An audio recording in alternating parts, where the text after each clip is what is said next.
Pumpkin pie is a custard-based dessert that is absolutely wonderful if you make it right. It's very easy to do. You can even follow the directions on the back of the can and end up with a really fabulous dessert. Here are the ingredients I use, and I'll include a link below that will give you full nutrition information and substitutions. You're going to need a 9-inch or 23 centimeter pie shell. You can make your own, which I'll include a link below if you want to do that, or you can just buy one pre-made at the store. It's no big deal. Go ahead and preheat your oven to 350 or 180°C. If you like, you can use a tray like I'm using. It just helps you get it in and out of the oven easier without breaking the crust. We're going to par bake this, which means we're going to line it with something like parchment paper, and then we're going to weigh it down with some rice or beans, and then bake it for 20 minutes. Take off the parchment paper and rice or beans, and then bake it an additional 10 to 15 minutes or until it's light golden brown. This helps it from doing two things. When you're using a really liquid pie base, you tend to get soggy crust at times if you don't bake it long enough, or you have to raise the temperature so high that you often end up with a burnt edge around your crust. This just helps prevent that altogether. Of course, you don't have to do this. You can just follow the directions on the back of the can if you want to do that and be lazier. Either way is completely fine. This is your pie. But let's just set this aside and let it cool while we do the filling.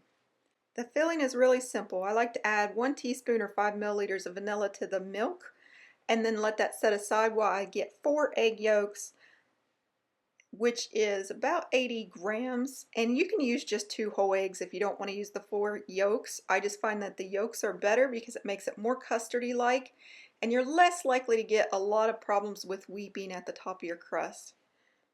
Next, we're going to add in 15 ounces of pumpkin puree. That's 425 grams, or just one of the regular cans of pumpkin. You can make your own pumpkin, but I find that the canned pumpkin is perfectly fine.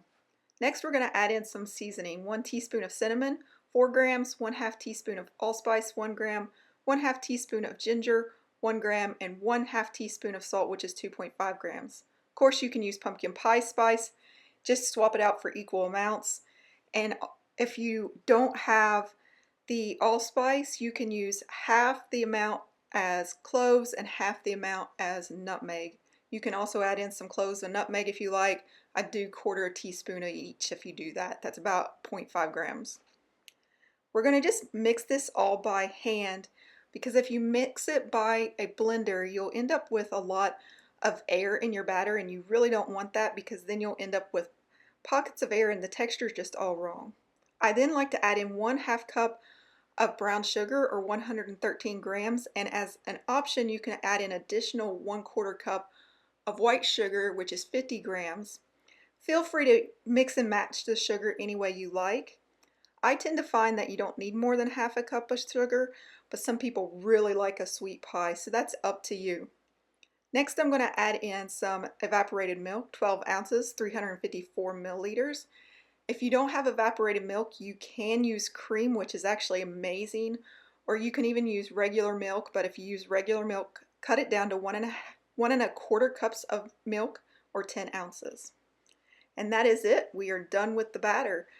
Now I'm just going to get that pie shell, and looking at it now, I probably should have baked it a little longer to make it a little more golden brown, but no big deal. Sometimes that happens. And you can pour this in all at once now, or you could take it over to the oven and then pour it in on the oven rack so you have less of a chance of spilling it. But I've found as long as you have a baking tray and you just walk carefully, you don't really have that issue. You can use a spoon and level it out some, and then just bake it for 45 to 60 minutes, or until the center just slightly wobbles.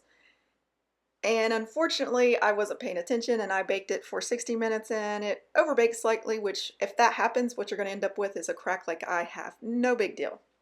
Cool it completely 2 hours, and if possible, refrigerate it overnight.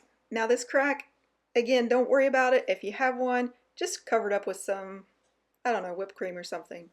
And there you have it. That's how you make pumpkin pie. Simple, isn't it?